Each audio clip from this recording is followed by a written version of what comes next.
గంగమ్మ కృష్ణమ్మకు చెప్పమ్మ కష్టం కలిగించొద్దని, యమునకు చెప్పమ్మ సాయమునకు వెనకాడొద్దని,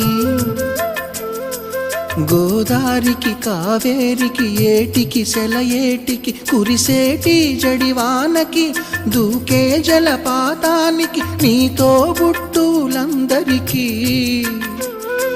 చెప్పమ్మా మా గంగమ్మ. జీవనదివిగా ఒక మోక్షనిధివిగా పండ్లు పూలు పసుపుల పారాణి రాణిగా